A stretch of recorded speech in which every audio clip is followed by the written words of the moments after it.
یہاں ہم ندیم کی کچھ سپر ہٹ فلموں کا ذکر کریں گے۔ سب سے پہلے ہم ذکر کرتے ہیں فلم دل لگی کا۔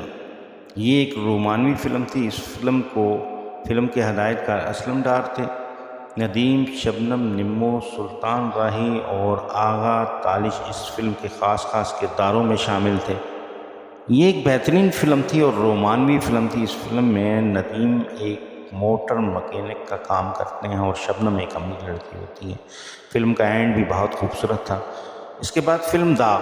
اس فلم میں ندیم اور شبنم تھے۔ ایک اچھی فلم تھی۔ فلم کے ہدایت کار احتشام تھے۔ اس کے بعد فلم چکوری فلم ندیم کی بنگلہ دیش میں بنائی گئی تھی۔ بنگلہ زبان میں فلم میں ندیم اور شبنم موجود تھے۔ اس کے بعد اس فلم کو اردو میں بھی ریلیز کیا گیا۔ اس فلم کے ہدایت کار احتشام تھے۔ 30 مار خان، یہ ایک ندیم کی پنجابی فلم تھی، اچھی فلم تھی۔ اس فلم میں ندیم کے ساتھ نادرہ ہمایوں قریشی تھی۔ ندیم نے اس فلم میں ایک سیدھے سادے جوان کا کردار ادا کیا تھا۔ اس فلم کے ہدایت کار اقبال کاشمیری تھے۔ آئینہ فلم کے بارے میں تو آپ جانتے ہوں گے، آپ واقف ہوں گے۔ یہ ندیم کی انتہائی سپر ہٹ فلم تھی جس نے اپنے دور میں ریکارڈ توڑے تھے۔ اس فلم کے ہدایت کار نظر اسلام تھے۔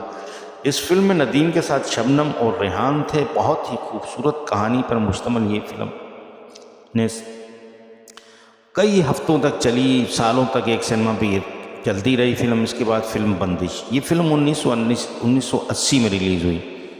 بندش فلم ندیم، شبنم، علاؤدین تھے۔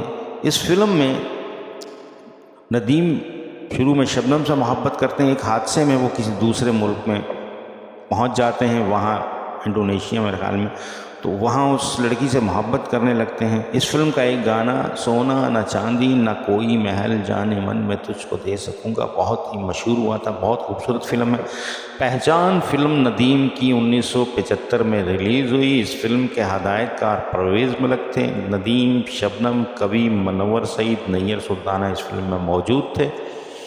اس فلم میں ندیم نے ایک گاؤں کا لڑکے کا کردار ادا کیا ہے۔ کبھی اس نیر سلطانہ کے بیٹے ہوتے ہیں۔ ایک حادثے میں وہ اپنی ماں کو چھوڑ کے گاؤں سے بھاگ جاتے ہیں اور منور سعید نے ویلن کے طور پر کام کیا۔ ایک بہترین اچھی فلم ہے۔ گانے بھی اس فلم کے بڑے اچھے تھے۔ اس کے بعد ندیم کی فلم دہلیز۔ یہ ایک ایکشن مووی تھی۔ ندیم نے ایک ایکشن ہیرو کے طور پر اس فلم میں کردار ادا کیا۔ بہت ہی خوبصورت فلم تھی۔ اس فلم میں ندیم کے ساتھ شبنم، افضال احمد موجود تھے۔ دیکھنے والی فلم ہے، آپ دیکھیے۔ فلم مکھڑا، پنجابی زبان میں بننے والی فلم کہا جاتا ہے کہ مکھڑا فلم